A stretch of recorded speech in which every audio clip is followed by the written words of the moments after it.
Dzisiaj jesteśmy na wyspie Isla, jesteśmy w destylanii Kilchoman. Kilchoman obchodził w zeszłym roku 20-lecie swojej działalności i z tej okazji wypuścił serię 20 beczek na 20-lecie. Jedną z tych whisky mam w domu, kosztowałem, naprawdę bardzo fajny, ciekawy wypust. Niemniej rodzina Wilsów postanowiła wypuścić kolejną serię, jest to Family Collection First Edition. O tej serii opowiem troszeczkę po intro.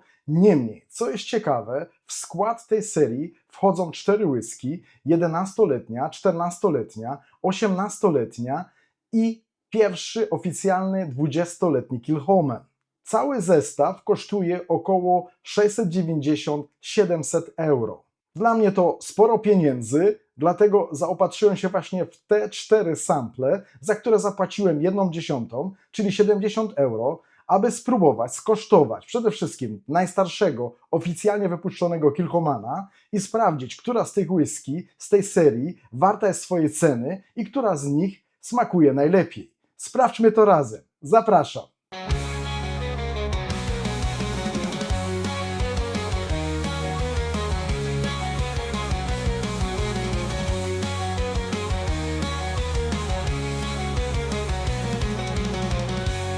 Witam serdecznie w kolejny piątek, tutaj Marcin. Tak jak zapowiedziałem na wstępie, jesteśmy na wyspie Isla, jesteśmy w destylanii Kilchoman. Ze mną 4 wypusty, 4 whisky, w zasadzie 4 sample z tych wypustów. Są to whisky z nowej serii The Family Collection First Edition. No i mamy tutaj też i troszeczkę marketingu, oczywiście piękne opakowania, na pewno miniaturki pojawią się tutaj na ekranie. No niestety nie mam tutaj pełnych butelek, aby je zaprezentować. Mam jedynie właśnie tą zeszłoroczną. No one wyglądają mniej więcej w podobny sposób, tylko mają oczywiście czarną oprawę, nie czerwoną. Niemniej z tego, co się doczytałem, zamysł jest taki, że po corocznym obchodzie magazynów rodzina Wilsów wybiera szczególne beczki, które chcą zaprezentować, które ich zdaniem prezentują styl Kilchomana. No i w tym roku, 2026, wybrano te szczególne beczki w magazynie, no i powstała właśnie ta seria. Co warto nadmienić w tym miejscu, myślę, w 2005 roku, ale w grudniu 2005 roku napełniono pierwszą beczkę, czyli teoretycznie w 2005 roku rozpoczęto produkcję, ale zakład, że tak powiem, pełną produkcję rozpoczął dopiero w 2026 roku. I jeśli na to popatrzymy i popatrzymy na to, że dostaliśmy w tym roku pierwszą 20, czyli mamy tak naprawdę whisky z czasów, kiedy ta destylarnia rozpoczęła swoją działalność. Oczywiście nigdzie nie pisze, że to jest first cask, że jest pierwsza beczka, absolutnie nie. I nie do tego zmierzam. Niemniej mamy tutaj 20, mamy 18 z czasów, kiedy to Kilchoman w ciągu roku napełniał tylko 353 beczki rocznie. W 2014 roku, z tego co się doczytałem, było tych beczek już 1000, a po rozbudowie w 2019 roku Kilchoman napełnia około 4500 beczek rocznie. No i nie przeliczając teraz tego na litry, zostając przy beczkach, możemy powiedzieć, że produkcja w Kilchomanie po rozbudowie wzrosła 10-krotnie. Niemniej mamy w tym zestawieniu whisky, która pochodzi z czasów, kiedy napełniono w ciągu roku tylko 353 beczki, czyli mniej, ile mamy dni w roku. Czyli można by powiedzieć, że w 2006 roku napełniono 1 beczkę dziennie. No i być może, kiedy odejmiemy święta, to akurat ta liczba się będzie zgadzać. No jeśli chodzi o cenę tego zestawu, 690-700 euro to jest naprawdę dużo pieniędzy. Czy te whisky są tego warte? Czy ta kolekcja jest tego warta? No sprawdzę to za chwilę. Widzicie, że sample są jeszcze nieotwarte. Nie miałem możliwości kosztowania tej whisky wcześniej. Chcę to zrobić tu i teraz, razem z Wami, przed kamerą, a choćby dlatego, żeby nie było żadnej taryfy ulgowej dla Kilchomana, którego uwielbiam. Nie tak dawno umieściłem na kanale film w podobnym stylu z nowej serii Glendronacha i nie chciałem robić wyjątku dla Kilchomana. No i zdaję sobie z tego sprawę, że to są sample, że to nie są pełne butelki, do których podchodziłbym kilkakrotnie. Na pewno dałbym czas tej whisky poddychać. No ale sorry, 700 euro to jest naprawdę dużo pieniędzy. No i pomimo tego, że bardzo lubię Kilchomana, pomimo tego, że jestem bardzo zadowolony z tej whisky tutaj, no muszę to poćwiczyć przed kamerą jeszcze, mimo wszystko, mam pewne obawy i mam też wielką nadzieję, że naprawdę te whisky mnie zaskoczą. Jestem bardzo, bardzo ciekawy, jak smakuje 20-letni Kilchoman. No po prostu nie umiem się już doczekać i chciałbym już zacząć. Krótko, jak chciałbym to zrobić? Będę chciał spróbować wszystkich 4 Kilchomanów tutaj w tym jednym filmie. Nie będę tego dzielił na 2, 3, 4 filmy. Zrobię to tu i teraz w jednym filmie. Ale w jakiej kolejności? 14, 18, 20 i na końcu 11. Dlaczego? Ponieważ 3 wypusty są to ex-bourbony, a jeden to jest Sherry Oloroso Buds i jest to właśnie ta 11. No i gdybym rozpoczął od tej 11, co prawda najmłodszej w tym zestawieniu, ale whisky, która ma największą moc, jest to prawdopodobnie torfowa Sherry Bomba, to wypatrzyłoby to, było nie było jednak moje spojrzenie na inne whisky w tej kolekcji. Dlatego postanowiłem to zrobić w ten sposób. Oczywiście ten film, jak i wszystkie moje filmy będą miały rozdziały i będę przechodził z whisky do whisky po kolei, czyli jeśli ktoś nie będzie zainteresowany całym filmem, będzie mógł sobie po prostu przeskakiwać do tej whisky, która go konkretnie interesuje. Oczywiście mam cichą nadzieję, że każdy z Was będzie chciał zobaczyć chętnie cały film. Dobrze, zanim przejdę do strony praktycznej i zanim zacznę podawać fakty na temat tych wypustów, to pozwolę sobie zrobić jedną rzecz, że w tym momencie otworzę wszystkie 4 sample, wszystkie 4 whisky ponalewam do kieliszków i zrobię parę minut przerwy i wrócę do Was. Dobrze, jestem z powrotem, tak jak powiedziałem, tak też zrobiłem. Porozlewałem już tą whisky do kieliszków. Są one poukładane w tej kolejności, w jakiej będę do nich podchodził. Mamy najpierw 14, 18, 20 i na końcu, tak jak zapowiedziałem, 11-letnią whisky. Więc zaczynajmy. Whisky numer 1, ta whisky, jest to 14-letni Kilchoman, jest to Rockside. Jest to whisky, która jest zrobiona z jęczmienia z farmy Rockside. Czyli mamy tutaj Islay Barley, mamy tutaj whisky z farmy Rockside, która jest torfowana na poziomie 20 ppm. Jest to najmniej torfowa whisky w tym zestawieniu. Whisky ta ma 50,9% ABV. Oczywiście jest to whisky bez filtracji na zimno i bez dodatku barwników. Jeśli chodzi o maturację, mamy tutaj pełną maturację w beczkach po bourbonie. Jeśli chodzi o cenę, ta butelka kosztuje pomiędzy 135 a 140 euro. Dobrze, przejdźmy już do strony praktycznej.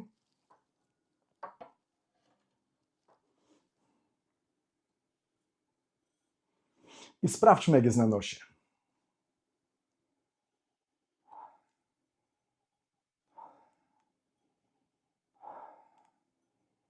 Jest pięknie. Jest pięknie. Jest coś, co znam, co lubię.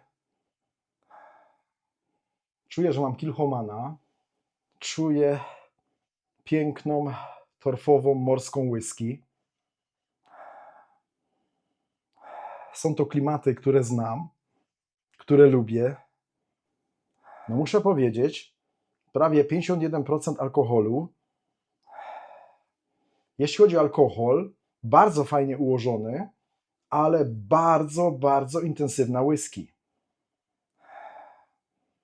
Sporo takiej zbożowości, słodu, mnóstwo owoców, fajny, bardzo fajny, delikatny, miękki torf plus owoce.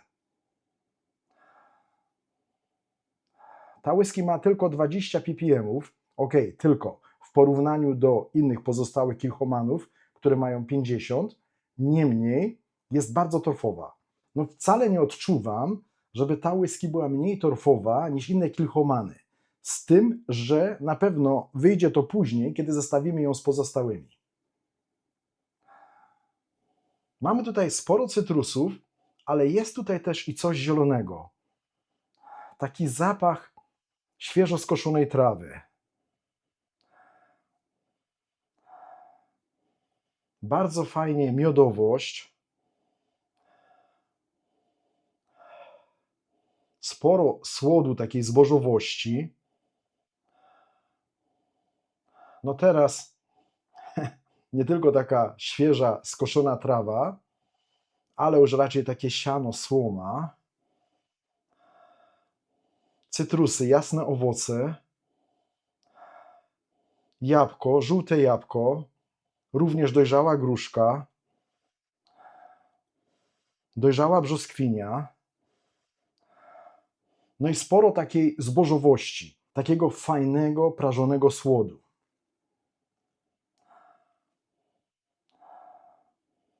Bardzo fajny, taki morski, miękki torf. No dobrze, sprawdźmy, jak jest na języku.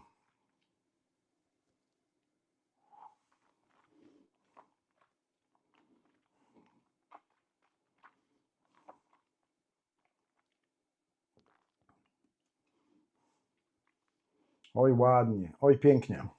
No tak jak powiedziałem, typowy Kilchoman, pięknie, ognisko nad morzem, morskość, bardzo przyjemny dąb, również sporo miodu, taka zbożowość, cytrusy, dojrzała brzoskwinia, troszeczkę skórki z cytryny, jest taka lekka goryczka, ale właśnie tak jakby od skórki od cytryny.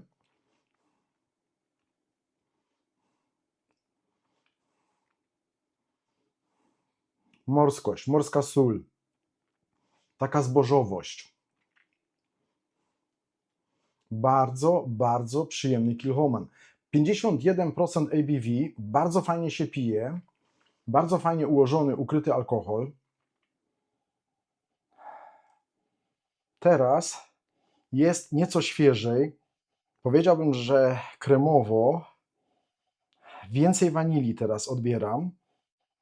Taki krem waniliowy, słodki krem waniliowy. Te owoce teraz na nosie są słodsze niż przedtem.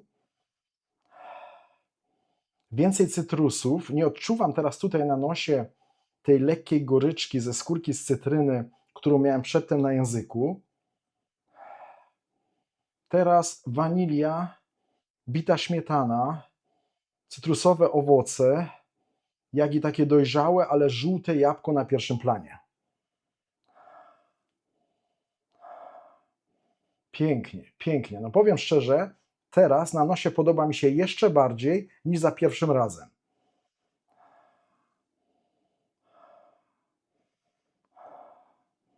Jest karmel, jest toffee, no sporo wanilii, a ten karmel jest taki jasny, jasny i słodki. Pięknie teraz morskość, słodowość, morska sól. I bardzo fajny, przyjemny dąb. No powiem Wam, ta beczka absolutnie tutaj nie przeszkadza. Ten dąb jest gdzieś zupełnie z tyłu, gdzieś tam na trzecim, czwartym planie. Troszeczkę czasami czujemy ten dąb, troszeczkę tanin, ale mam wrażenie, że bardziej odczuwam te cytrusy niż w ogóle beczkę. Pięknie, pięknie. Naprawdę bardzo fajny Kilchoman. Dobra, drugi łyk.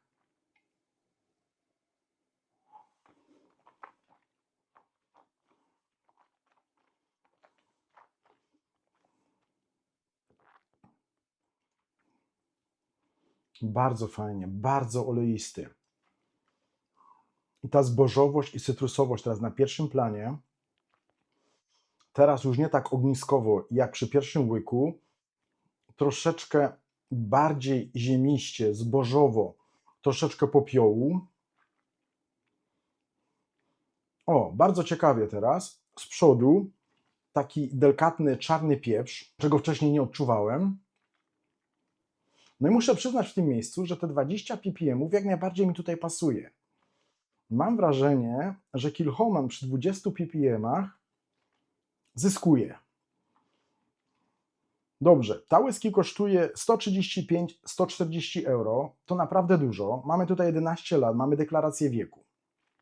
Przepraszam, mamy tutaj 14 lat, mamy deklarację wieku. Dlaczego wypaliłem z 11? Dobra, bo mam tutaj oto przygotowaną inną whisky. Tada! Jest to Kilchoman Rockside, również 20 ppm, ale 11 lat. Niech spojrzy, no nie przygotowałem się na tyle. No tutaj mamy 46% ABV, tutaj mamy prawie 51, tutaj mamy 3 lata więcej. Dlaczego pokazałem tą butelkę? Bo mam zamiar zrobić film na temat tego Kilchomana i prawdopodobnie, kiedy będę robił ten film, powrócę do tej 14 i odniosę się do jakości, jak i do kwestii cena-jakość. ponieważ ta whisky, no teraz nie pamiętam, też się fajnie przygotowałem, ale kosztuje przynajmniej połowę, o ile nie mniej. Obiecuję, że jak będę robił film Kilchoman 11 Rockside, to się przygotuję. No nie jestem pewny, czy kosztuje 50-60 euro. No dobra, jeśli walnąłem teraz gafę, to się na pewno poprawię, a jeśli szczeliłem dobrze, to po prostu tak to zostawię i powrócę do tego tematu, kiedy będę robił film na temat tego Kilchomana. Niemniej, ten Kilchoman pójdzie do poczekalni, poczeka sobie jeszcze troszeczkę, ale na pewno zostawię sobie coś w tym samplu, aby potem te whisky ze sobą zestawić. Dlaczego? Bo to jest bardzo fajny, bardzo dobry Kilchoman, ale będę miał możliwość właśnie zestawienia 14 z Rockside z 11 z Rockside. Tutaj 20 ppm, tutaj 20 ppm, tutaj troszkę więcej ABV, no troszkę więcej, prawie 5% więcej ABV i 3 lata więcej. Ale cenowo dwukrotność albo i troszkę więcej. I czy warto? I myślę, że powrócę do tego tematu. Na dzień dzisiejszy powiem tak, bardzo fajny Kilchoman, którego polecam, ale czy polecam go za 135-140 euro? Wstrzymam się w tym momencie. Uważam, że to jest naprawdę sporo pieniędzy. No i nie będę teraz robił porównania w głowie, bo tą whisky miałem już możliwość skosztować i to nie raz i mam swoje zdanie na temat tego wypustu, ale powrócę do tematu przy okazji tego filmu. Dobrze, odstawię ten kieliszek, zrobię mały reset i zaraz wracam. Dobrze, jestem z powrotem. Teraz kolej na drugą whisky z tej kolekcji. Jest to Kilchoman 18-letni. Czyli mamy tutaj 18-letnią whisky, która jest zabutelkowana w mocy 50% ABV, oczywiście bez filtracji na zimno, oczywiście naturalny kolor. Jeśli chodzi o maturację, mamy tutaj również maturację w beczkach po bourbonie.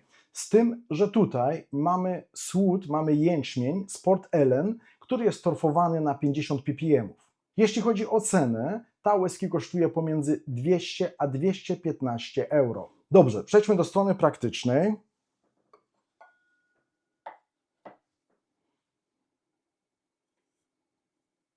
No było, nie było, 18-letni Kilchoman. Sprawdźmy, jak jest na nosie.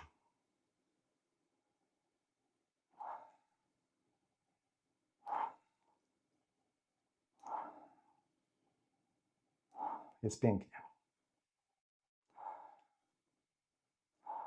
No oczywiście muszę powiedzieć, że podobne klimaty. Jest bardzo morsko, jest świeżo, jasno owocowo. No chciałoby się powiedzieć, że mam tutaj więcej torfu, ale nie jestem do tego przekonany. Co prawda słód miał 50 ppm, ale ta whisky jednak spędziła 4 lata więcej w beczkach. Bardzo fajnie ex-bourbonowo i super morskość. Mam wrażenie, że ta whisky ma więcej morskości. Mam tutaj pięknie wyeksponowaną sól morską. Do tego taką słodycz wanilii, słodycz jasnych owoców. Pięknie. Jest i słodko, i jasno owocowo, ale i słono. Do tego ten torf. Pięknie ułożony torf. Whisky ma 50% alkoholu. Absolutnie nie czuję tego na nosie. Świetnie ukryty, świetnie ułożony alkohol. Bardzo fajny dąb. Mamy i woskowość, bardzo fajnie, tak woskowo-cytrusowo.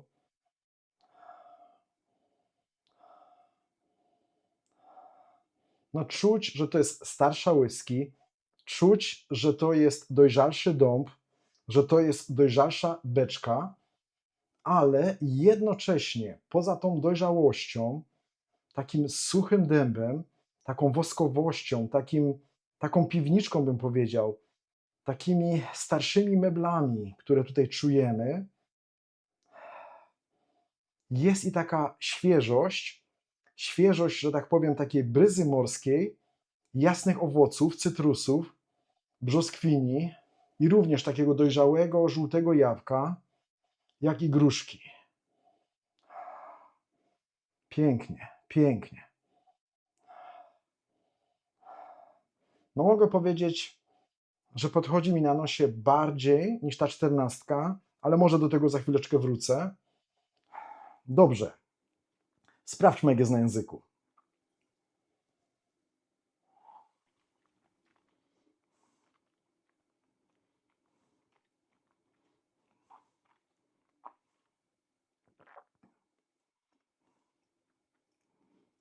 Pięknie, pięknie. Czuję, że to jest dojrzalszy Kilchoman. Również to ognisko na pierwszym planie. Pięknie, bardzo fajny, przyjemny dąb. Bardzo fajne takie klimaty starych mebli. Troszeczkę zakurzonych, starych mebli. Fajna owocowość, ale nie na pierwszym planie. Trochę tych jasnych owoców, jednak więcej cytrusów, morskość i wyraźnie woskowość. Bardzo fajnie, dąb i wosk. Ta whisky jest kremowa, ta whisky jest aksamitna, jeśli mogę tak to nazwać, jest delikatniejsza. No i nie mogę powiedzieć, żeby była bardziej torfowa, bardziej dymna niż ta 14, która miała 20 ppm. Fajnie ułożona, świetnie ukryty alkohol, bardzo dobrze się pije, ale, że tak powiem, ta beczka nie zabiła, absolutnie nie zabiła tutaj tego destylatu. Czuję charakter Kilchomana. No i fajnie do tego dochodzi nam tutaj ten stary dąb, takie stare meble, wosk. Świetnie, ona jest taka jasna. Chciałbym powiedzieć, że przeźroczysta, taka czyściutka, no nie wiem jak to określić. Taki czysty ex-bourbon. Mam wrażenie, że tutaj nie mam żadnych domieszek. Czuję ten dąb, tą starą beczkę, ale w naprawdę fajnym wydaniu. Takie stare drewno plus wosk, rewelacyjnie. Do tego taki fajny ex-bourbon, ale nie jakby to był first fill, taki raczej second fill, coś takiego, że ten bourbon jak gdyby też nie zjadł tego destylatu. Do tego ta morskość. Świetny Kilchoman, świetny Kilchoman. No jeśli popatrzymy na kolor, zresztą każdej z tych whisky, on jest raczej taki słomkowy, taki jasny, ale kojarzy mi się to właśnie z taką czystością. I tak odbieram to właśnie na języku. Z czystością destylatu, o to mi chodzi. Dobrze. O, podobna sytuacja jak tutaj. Pięknie, pięknie, bardzo kremowo, oleiście. No robi wrażenie jeszcze bardziej gęstej whisky niż ta 14. Świetnie, cytrusy. No sporo teraz tutaj tych cytrusów. Jest i cytryna, ale nie mam tutaj takiej goryczki, jaką miałem tutaj. Do tego wanilia, toffee, morskość, trawy. Ale powiedziałbym takie żółtawe trawy, ale nie takie wysuszone. Takie trawy nagrzane w słońcu, do tego ta bryza morska. Pięknie, pięknie. Jest i słodko, jest i słono. Oj, ale fajna whisky. No i właśnie o to chodzi, że ona nie jest, absolutnie nie jest zdominowana przez beczkę. Świetnie, świetnie, świetnie. Podoba mi się to. Bardzo mi się to podoba. No dobra, czas na drugiego łyka.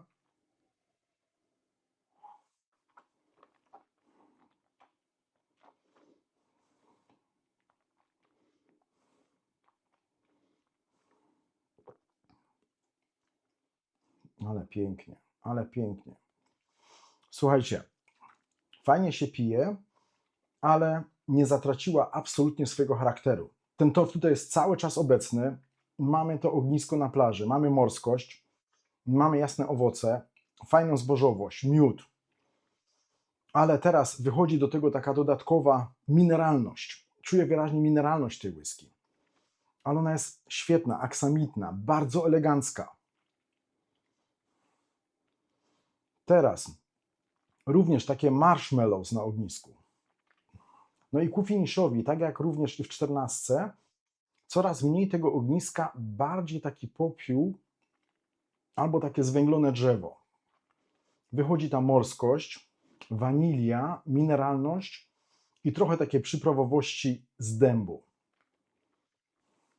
Bardzo fajna, bardzo przyjemna whisky. Bardzo dobry Kilchoman. To wszystko tutaj naprawdę jest świetnie ułożone, świetnie scalone, świetnie gra razem ze sobą. I ta morskość, i torf, i beczka, plus te klimaty ex-bourbonowe, to wszystko tworzy tu świetną całość. 18-letnią całość. Rewelacyjna whisky. Czy warta jest tych 200-215 euro?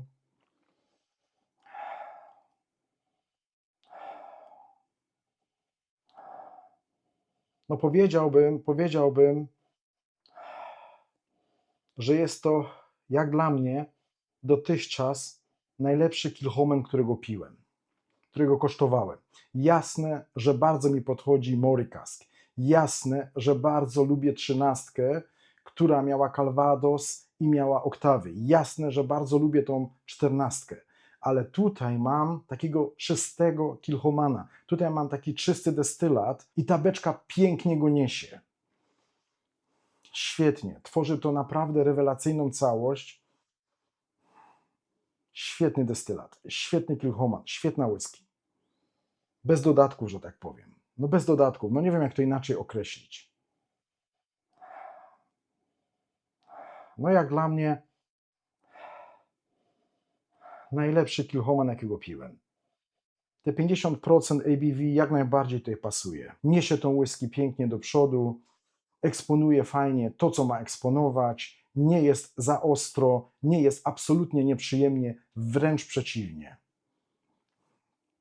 Świetna whisky, świetny Kilchoman. Wiem, że się powtarzam, ale jak dla mnie rewelacja. Czy warta tych 200-215 euro? Może odniosę się do tego na samym końcu.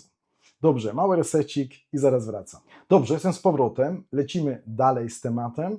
Po świetnym, rewelacyjnym 18-letnim Kilchomanie czas teraz, że tak powiem, na gwiazdę kolekcji. Dlaczego na gwiazdę? Bo jest to pierwsza oficjalna 20-letnia whisky z tej destylarni. Jest to pierwsza 20, która oficjalnie wyszła na rynek. Więc co mogę powiedzieć o tej whisky? Przede wszystkim jest to 20-letni Kilchoman, który jest zabutelkowany w mocy 49,9% ABV, czyli ma o 0,1% mniej alkoholu niż 18. Oczywiście jest to Kilchoman bez filtracji na zimno i w naturalnym kolorze. Jeśli chodzi o maturację, tak samo jak przy 18 i tak samo w zasadzie jak przy 14, jest to pełna maturacja w beczkach po bourbonie. Tutaj również mamy słód i jęczmień z Port Ellen, który był torfowany na 50 ppm. Jeśli chodzi o cenę, jest to najdroższa whisky w tym zestawieniu, kosztuje pomiędzy 215 a 260 euro. Dobrze, przejdźmy do strony praktycznej.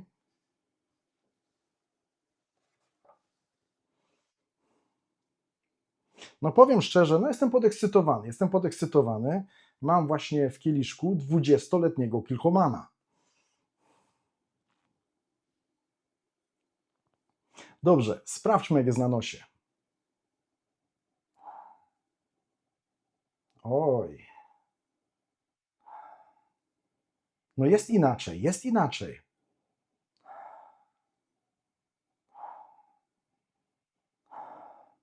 Co znaczy jest inaczej? Mam podobne klimaty, zaraz do tego przejdę, ale zastanawiałem się, czy będzie różnica pomiędzy 18 a 20 i na pierwszego niucha, na pierwsze przyłożenie do nosa czuję, że ta whisky jest starsza.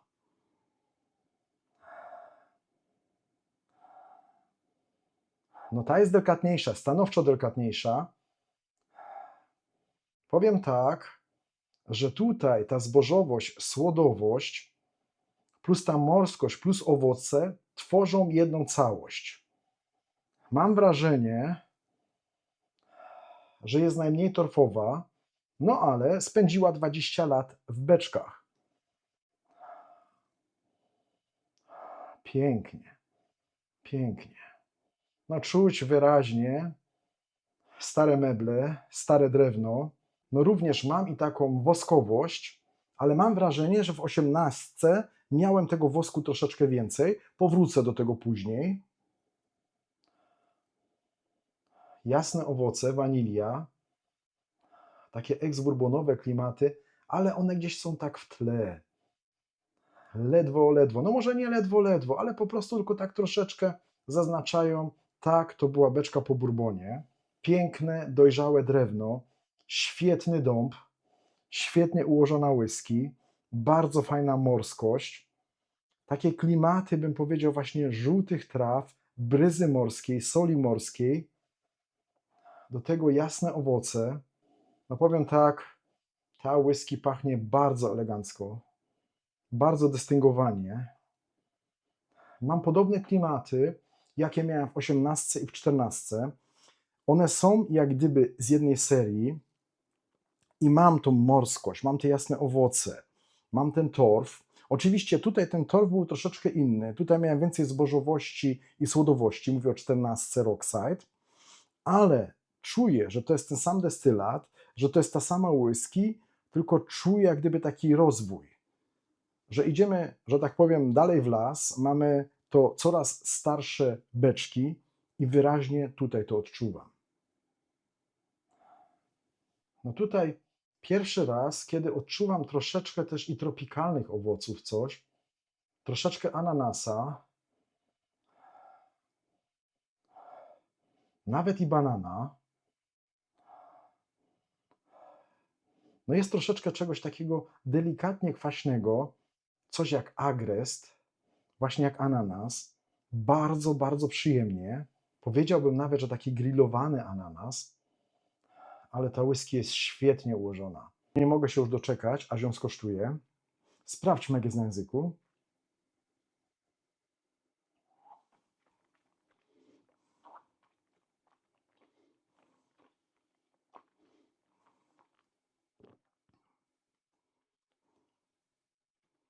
Kurczę, kurczę, jak to się pije, jak to smakuje.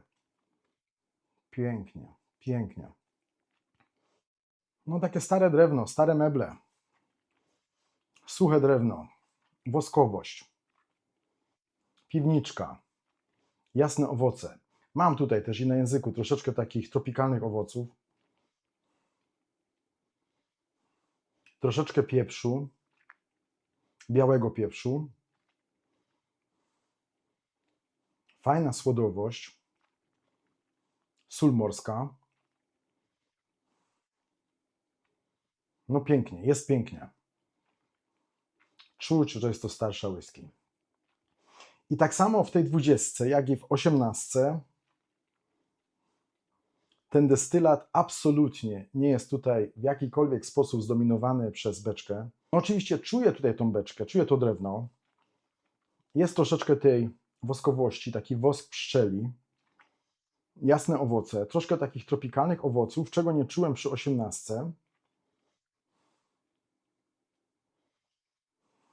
Robi wrażenie, jakbym przeskoczył teraz mniej więcej tak z 50% alkoholu, powiedziałbym na 43-40%. Jeśli chodzi o to, jak łagodna jest, jak fajnie się pije. Ma oczywiście te 49,9% alkoholu. Jest to naprawdę świetnie ułożone. Ale mam wrażenie znowu, że tutaj odczuwam jednak więcej, że tak powiem, drewna, więcej beczki, więcej tych starych mebli, tej piwniczki niż w 18. Dobra.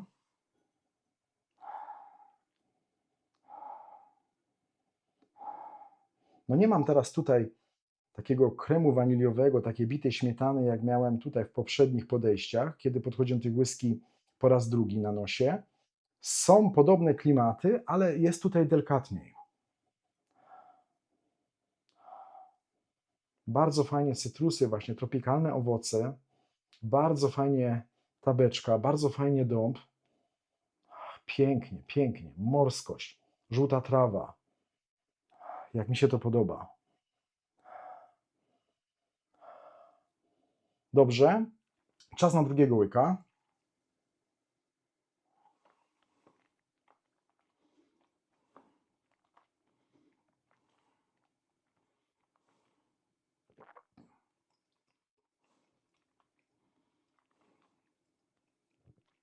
No mam wrażenie, bardzo dobrze jest, ale mam wrażenie, że jednak tutaj bardziej odczuwam ten dąb. No naprawdę jest to świetny dąb, dojrzały dąb. Taka piwniczka, stare meble. Troszeczkę tego wosku pszczelego, świetnie ułożony destylat. Fajnie jest to tutaj razem scalone, tak jak w 18, ale mam wrażenie, że jednak tutaj ten dąb troszeczkę bardziej dominuje. To absolutnie nie jest wadą, ale mam wrażenie, że tego dębu tu mam więcej, że w 18 jednak miałem więcej samego destylatu.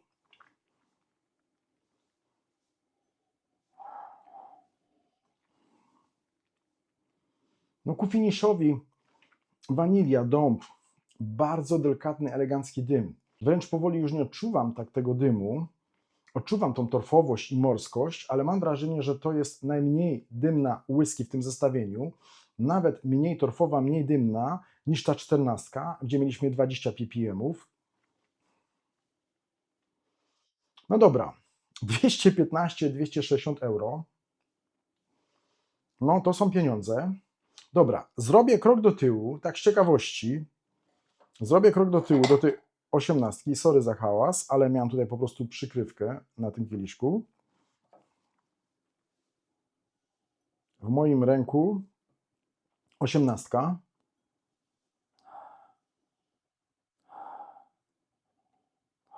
Taka kremowa wanilia.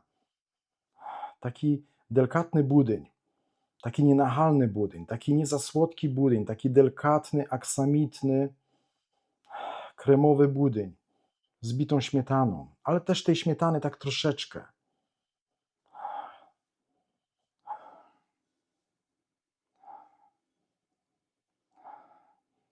No ta jest delikatniejsza. Czuć, że jest starsza, ale jednak bardziej dębowa. To muszę powiedzieć, jeśli chodzi o nos, to 18 podoba mi się bardziej.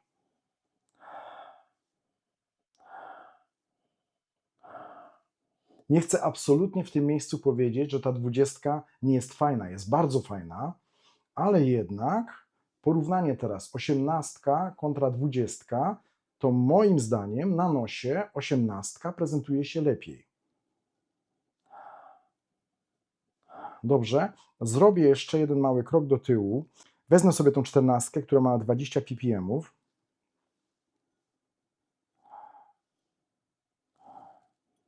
No tu czuć wyraźnie, że to jest nieco młodsza whisky. No mamy 14 lat, ale było nie było, jednak jest to młodsza whisky. No i tutaj ta zbożowość, ta słodowość jednak jest na pierwszym miejscu.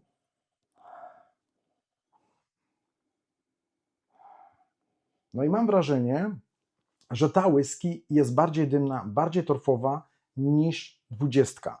Czyli naprawdę świetny, elegancki torf, naprawdę świetna beczka, bardzo fajnie ułożona whisky. Ten torf taki wyłagodzony, bardziej morski niż ogniskowy. Do tego te jasne owoce, troszkę tropikalnych owoców, no i oczywiście ta morskość i troszkę więcej dębu. Ale nie mówię tutaj o takim dębie jak na przykład Virgin Oak 17-letnim Balechinie, nie o tym tutaj mowa, ale na tym poziomie, w porównaniu z tymi pozostałymi dwoma wypustami, tutaj ten dąb jednak odczuwam bardziej.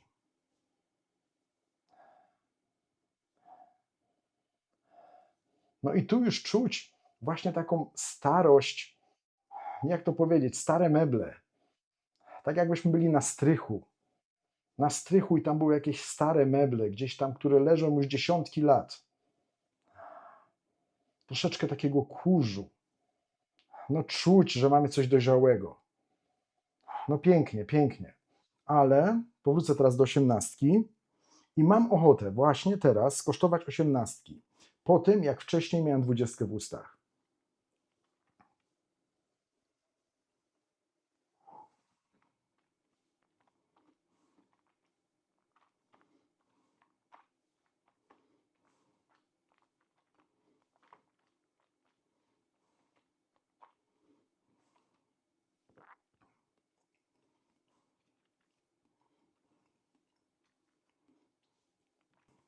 No mam tutaj więcej destylatu, więcej Kilchomana, troszkę więcej zbożowości teraz. Teraz to odczuwam, że jednak może mniej dębu, mniej drewna tutaj, mniej tych starszych mebli, więcej woskowości, ale i więcej słodu. Tak miodowo-słodowo-woskowo. O ile na nosie powiedziałem ze stanowczą pewnością, że 18 podchodzi mi bardziej, no nie wiem, czy teraz tak będzie na języku. Wrócę teraz do 20.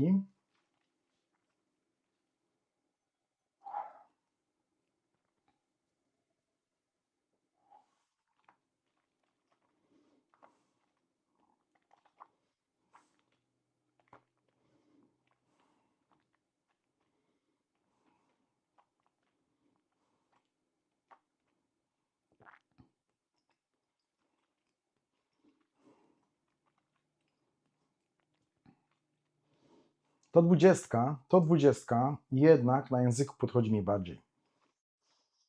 Nie wiem, może akurat te kombi teraz posłużyło tej 20 in plus,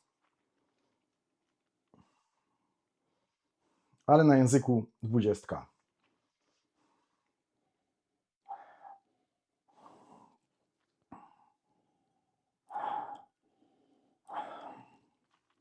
Albo po prostu zróbmy 19, pomieszajmy obie razem i będzie idealnie.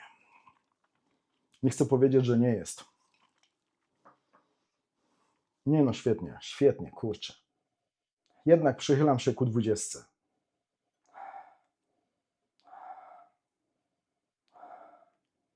Tutaj tego dębu było mniej, ale teraz wyraźnie wyczułem, że troszkę więcej tej słodowości było i troszeczkę więcej kwaśnych klimatów po lewej stronie. A tutaj, pomimo tego, że jednak odczuwałem troszeczkę ananasa, agrestu, nie jest tak kwaśno. Ojej, co ja teraz mówię? One absolutnie nie są kwaśne, ale troszeczkę takich kwaśnych klimatów tutaj odebrałem, ale tutaj jednak jest ich mniej niż w 18, kiedy je teraz bezpośrednio ze sobą zestawiłem.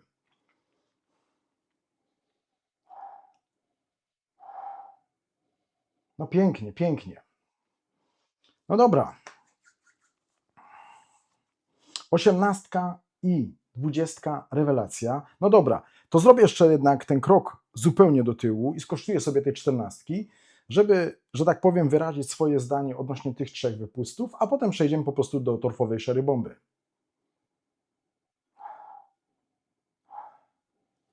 Tutaj teraz gruszka, gruszka, gruszka. Słodka gruszka.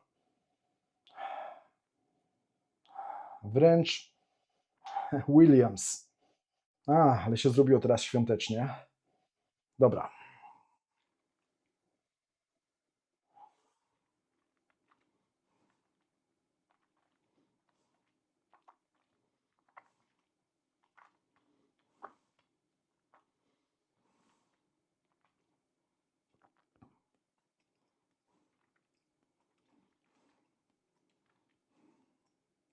Ok.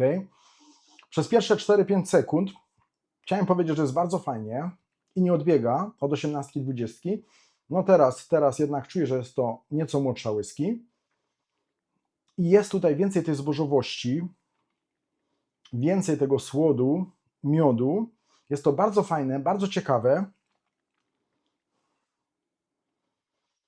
Ale nie wiem, na ile lepsze od Rockside 11-letniego. I powiem tak, bardzo lubię ten klimat z Rockside, ale bardzo też lubię klimat z Port Ellen. Jeśli mogę tak określić ten jęczmień, ten słód. Jednak 18, 20 podchodzi mi bardziej niż ta 14. Nie jest źle. No cenowo tutaj mamy 135-140 euro, prawie że połowa tych whisky, ale dla mnie to nie jest kwestia teraz tego, jeśli chciałbym kupić coś z tej kolekcji, żeby kupić tą najtańszą, tylko jak miałbym zaszaleć i miałbym naprawdę kupić jakąś butelkę z tego zestawu, to chciałbym kupić po prostu tą najlepszą. Ja bym tak zrobił. No dochodzi również kwestia cena-jakość, ale jeśli chodzi o tą 14, to wypowiem się na ten temat przy następnym filmie na temat Kilchomana, kiedy będę brał się za tą 11 i sprawdzimy, czy jest warta swojej ceny, ale tutaj ta 18 i ta 20 świetnie, świetnie i jeszcze raz świetnie. Dobra, mały resecik i przechodzimy do najmłodszej whisky w tym zestawieniu, a jednocześnie najmocniejszej i takiej, która się troszeczkę wybija, ponieważ te trzy wypusty miały maturację w beczkach po bourbonie, a ta jako jedyna w beczkach po Oloroso Sherry. Zaraz wracam. Dobrze, jestem z powrotem. Przed nami ostatnia whisky z tej kolekcji. Jest to 11-letnia whisky, która jest zabutelkowana w mocy, niech spojrzę, 54,7% ABV. Oczywiście bez filtracji na zimno, oczywiście kolor naturalny. Jest to whisky, która była maturowana w beczkach po Sherry Oloroso. Jest to whisky, która była torfowana na 50 ppm i mamy tutaj słód i jęczmień z Port Ellen. Jeśli chodzi o cenę, jest to najtańsza whisky w tym zestawieniu, kosztuje około 125 euro. Więc mamy tutaj najmłodszą, najmocniejszą, najtańszą i jedyną, która w tej kolekcji była maturowana w beczkach po Sherry Oloroso. No więc przejdźmy do strony praktycznej. No i zobaczymy, czy mamy tutaj coś w stylu Lochgorn, czy raczej Senec. Ile? Prawie 55% ABV. Sprawdźmy, jak jest na nosie.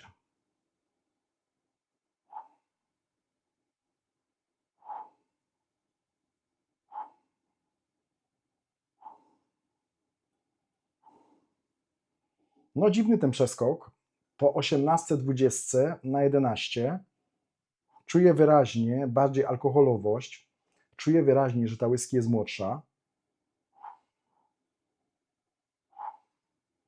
I na pierwszego niucha powiedziałbym, że raczej taki klimat pomiędzy Lochgorn a Morikask. No ładnie teraz, ładnie. Ten torf idzie teraz w taką stronę grilla, barbecue, czerwone owoce, taki syrop klonowy, melasa, ale właśnie taki syrop klonowy, barbecue i takie suszone owoce, jak i czerwone owoce, raczej ciemne owoce. Mamy również orzechowość i dąb. Oj, bardzo grillowo, barbecue. Taka suszona śliwka, suszona wędzona śliwka.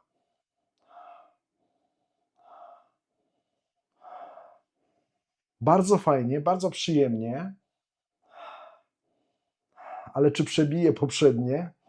Chociaż jej zadaniem teraz nie jest przebić poprzednie whisky, które kosztują dwukrotnie więcej, raczej pokazać taką inną stronę Kilchomana. Mam nadzieję, że bardzo fajną, bardzo ciekawą. No teraz bardziej Morikask. A jak wiecie, jeśli oglądacie moje filmy, Morikask bardzo mi podchodzi. I to jest taka milowa whisky, taki kamień milowy, jeśli chodzi o moje doświadczenie z whisky. Naprawdę, ten Kilchoman Morikask polecam. I nie tylko dlatego, że to jest świetny Kilchoman, to jest naprawdę whisky taka inna niż wszystkie pozostałe. To jest zupełnie coś innego, coś, co przynajmniej u mnie otwarło wiele nowych szuflad. No oczywiście mamy tutaj i prażone orzechy, mamy rodzynki, mamy gorzką czekoladę. Ale tak jak już powiedziałem, coś pomiędzy Lochgorn a Morikask. Dobra, sprawdźmy, jak jest na języku.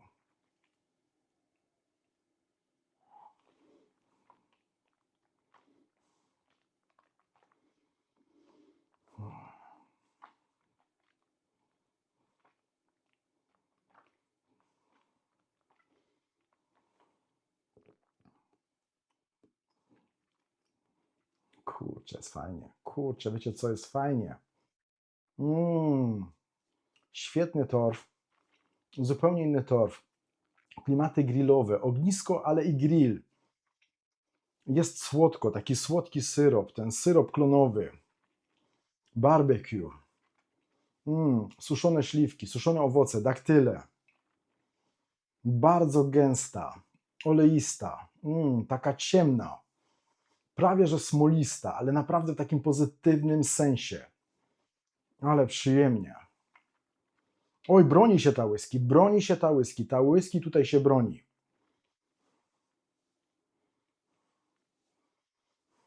Czy lepsza niż Morikask? Oj, dobra, przepraszam, głośno teraz myślę. Ale pięknie. Suszone owoce, daktyle. Bardzo wyraźnie, daktyle. Mamy i rodzynki, ale na pierwszym planie daktyle. Fajny dąb, przyjemny dąb, troszeczkę przyprawowości. Mamy pieprz, biały pieprz. Jest tutaj coś morskości, ale o wiele mniej niż w każdym z innych tych wypustów. Tutaj po prostu grill. Czerwone owoce, grill. Takie ciemne, czerwone owoce. Takie ciemne, czarne czereśnie. ale nie mam słodyczy tych czereśni, mam taki posmak po tych czereśniach. Suszone śliwki, daktyle. O, jak pięknie, jak wspaniale. Bałem się o tą whisky teraz, bałem się o tą whisky. Bałem się, że wypadnie tutaj najgorzej. Wcale tak nie jest, wcale tak nie jest.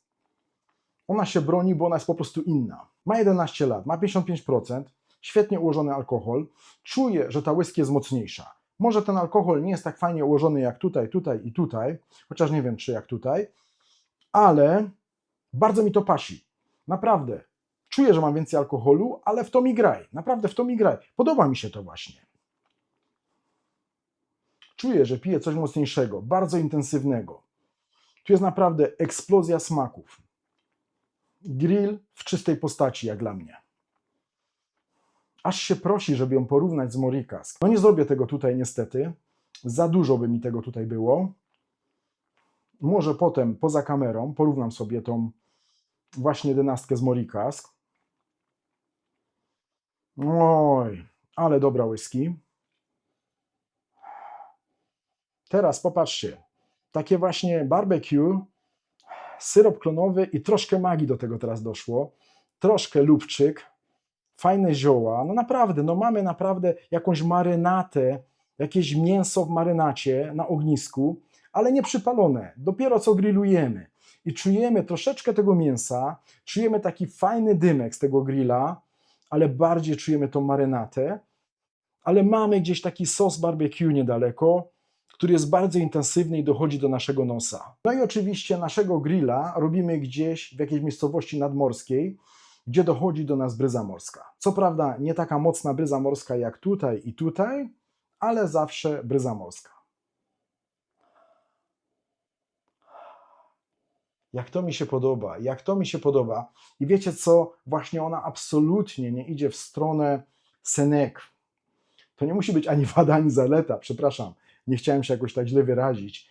Idzie bardziej właśnie pomiędzy Lochgorn a Morikask, ale bardziej w kierunku Morikask.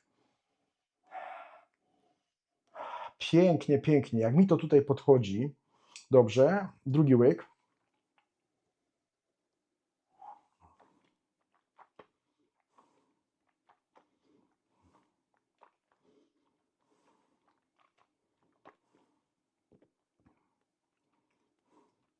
Fajnie, całkowicie wypełnia moje usta. No muszę powiedzieć, jest najmniej delikatna z tych wszystkich whisky tutaj, ale wręcz jest to jej zaletą. Że tak powiem, wzięła całą moją jamę ustną w posiadanie. Świetnie. To wszystko, co wymieniłem, cały czas odczuwam w ustach. Jest najbardziej intensywna, a jednocześnie super ułożona. Jasne, to jest najmłodsza whisky. Tutaj ten destylat nie jest tak super ułożony jak w 20 czy w 18, ale jest świetnie ułożony i jak najbardziej daje radę. No i tak ku finiszowi mamy takie ciemne owoce, mamy barbecue, mamy troszeczkę popiołu, ten syrop klonowy, troszeczkę pieprzu. Jest po prostu pięknie. No ale tak, musiałbym tą whisky, tak naprawdę musiałbym tą whisky teraz zestawić z Lochgornem i Morikask i zobaczyć, czy jest warta tych 125 euro. Czego w tym momencie nie zrobię. Być może zrobię to poza kamerami i napiszę jakiś komentarz. Nie obiecuję, ale będę chciał coś takiego zrobić. Jeśli chodzi teraz o Rockside, na pewno zrobię coś takiego, bo będę robił film o Rockside 11-letniej i przy okazji wtedy wyciągnę tego sampla, przynajmniej tą resztkę, co mi została, aby je ze sobą zestawić i wtedy się odniosę do kwestii cena-jakość. Czy warto zapłacić dwukrotność, aby dostać tą 14? No tutaj, ta 11, 125 euro, to chyba też jest dwukrotność Morikask, ale nie będę robił takiego filmu Morikask kontra Kilchoman 11-letni. Niemniej, jeśli bylibyście zainteresowani jakimiś porównaniami, to napiszcie mi o tym w komentarzu. Oczywiście porównaniami w moim zasięgu, nie z jakimiś takimi wypustami, których nie mam w domu, bo nie będę czegoś ekstra kupował, żeby zestawić ze sobą. No mniej więcej wiecie, jakie mam whisky, widzicie je za mną, wiecie, jakie robię filmy.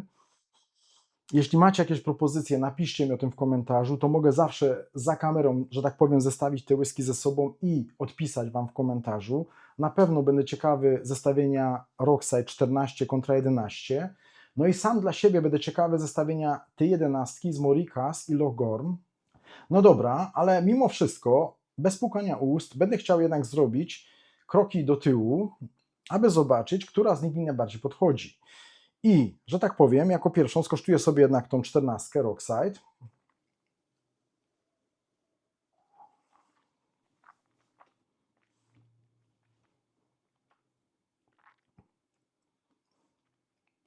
Kurczę, świetnie. Ale świetnie. Wiecie co? Jest zbożowo. Powiedziałbym, że tak troszeczkę w kierunku płatków owsianych, ale na wodzie, nie na mleku. I do tego słodki, dojrzały banan. I wanilia. Ja cię gole, ale teraz pięknie weszła. O, bardzo dobra whisky.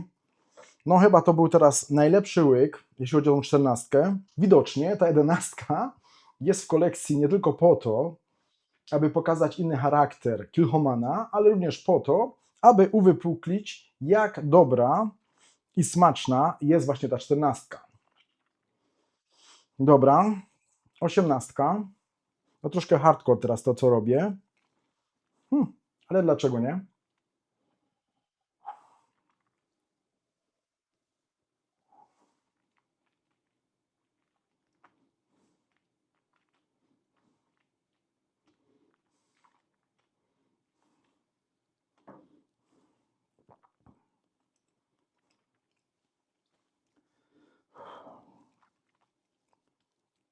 Pięknie, jest pięknie. O, jak pięknie.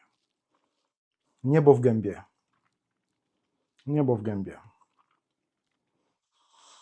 Oj, proszę, żeby jeszcze było lepiej teraz. 20.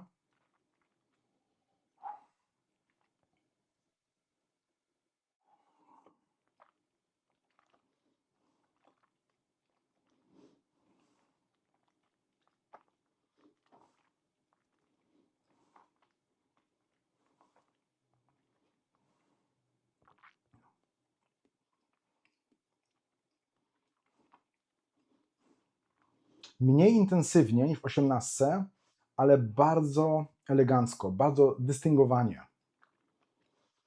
No i teraz, no muszę powiedzieć, że tym razem jednak 18 na języku lepiej.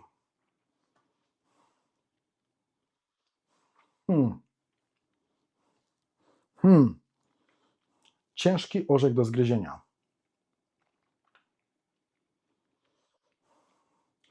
Sorry. Zanim przejdę do podsumowania, mały resecik, wezmę sobie wodę i jednak wrócę do kwestii 20 kontra 18. 20.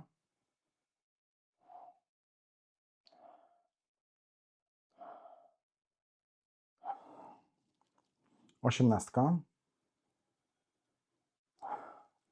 Na nosie bez dwóch zdań 18.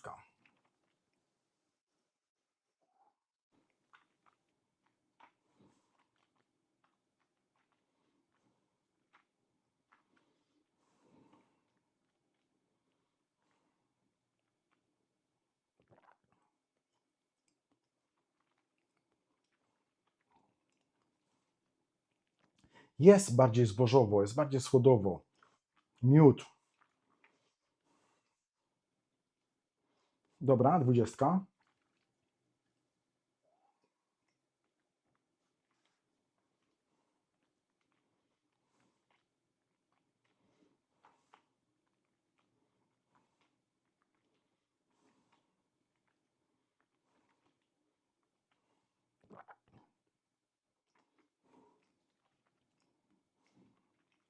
Kurczę, nie wiem.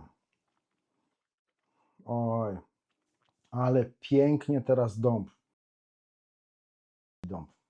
No będę musiał to wyciąć. Świetnie. No słuchajcie, mam dylemat. Postawiłbym pomiędzy 18 a 20 poniekąd znak równości. Są pewne plusy 18, są i plusy 20. 20 stanowczo bardziej dojrzała. Czujemy, że tutaj mamy naprawdę starszą, dojrzałą whisky. Więcej takiej suchości dębu, takie stare meble. troszeczkę woskowości, troszeczkę mniej owoców, ale czuć tutaj te lata.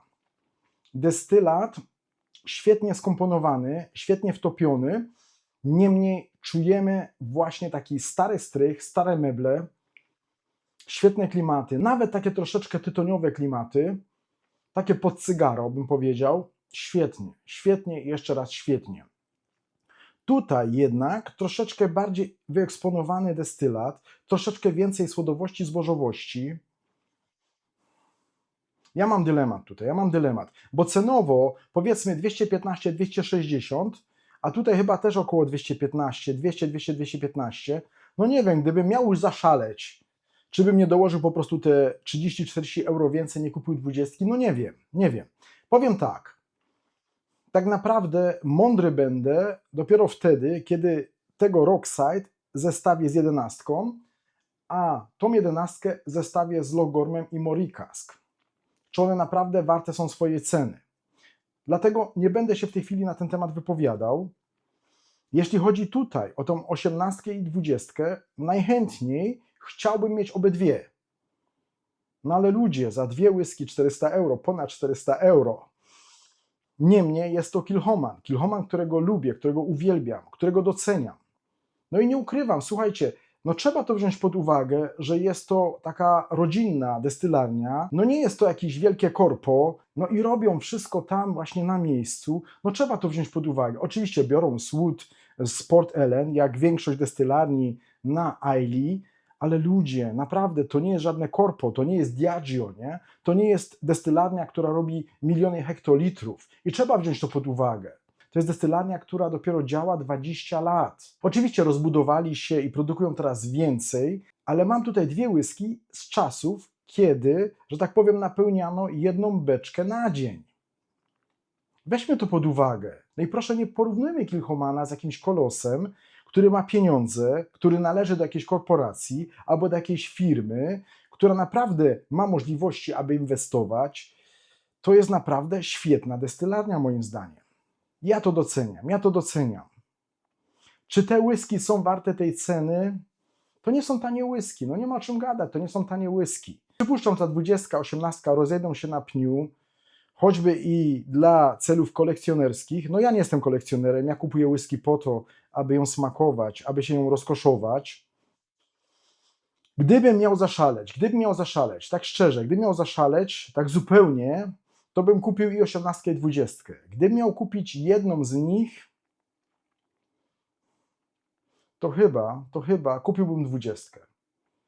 Kupiłbym 20. Mam wrażenie jednak, że być może 18 podchodzi mi troszkę bardziej, ale kupiłbym tą 20, dlatego, że jest to whisky, która była destylowana w 2006 roku. W pierwszym roku, kiedy tak naprawdę zaczęli działać. I choćby dlatego chciałbym po prostu tą whisky kupić. Tak myślę. Czy kupię? No nie wiem. To jest naprawdę dużo pieniędzy. Czy warta jest tych pieniędzy? Myślę, że dla osób, które lubią tą destylarnię, które chcą wspierać tą destylarnię, jak najbardziej. Czy cena i jakość tu się zgadza? No myślę, że za 240 euro na pewno kupimy whisky, która ma 20-21 lat i tak samo rewelacyjnie smakuje jak ten Kilchoman. Nie ma o czym mówić. Niemniej absolutnie tą Family Collection nie chciałbym porównywać z jakąkolwiek inną serią, która ostatnio wyszła na rynek, na przykład z Glendronachem. No słuchajcie, tam to dla mnie jest naprawdę typowy marketing. No dobra, już się na ten temat wypowiedziałem. Tutaj jest zupełnie inaczej. Naprawdę uważam, że te whisky się bronią. To są świetne wypusty, świetne Kilchomany. Nie ma o czym gadać.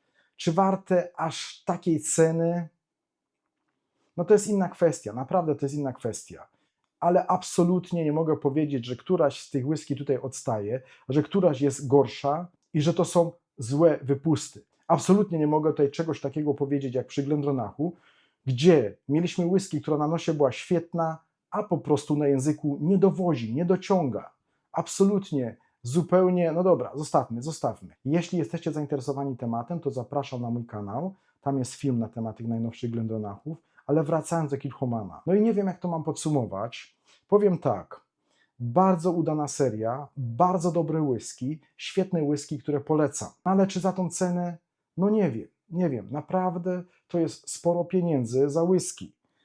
Na temat Rockside nie będę nic pisał, ponieważ wypowiem się, kiedy będę robił film na temat Rockside 11-letniej z Orange'u. Na temat 11 być może napiszę coś w komentarzu, kiedy porównam ją z Mori Cask i z Logormem. Wtedy będę miał więcej jasności, ale jeśli chodzi o 18 i 20, to są najlepsze Kilchomany, jakie piłem. Naprawdę.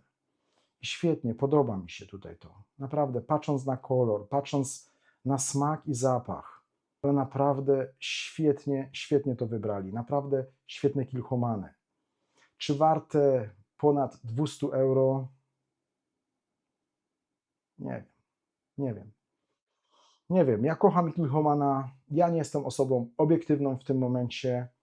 Wspieram tą destylarnię, trzymam kciuki za tą destylarnię. Jedna z moich ulubionych destylarni w ogóle. Jeśli chodzi o Islę, to nie ma o czym gadać. No i kupiłem te sample za 70 euro i to jest dobrze wydane 70 euro i to bym Wam polecał.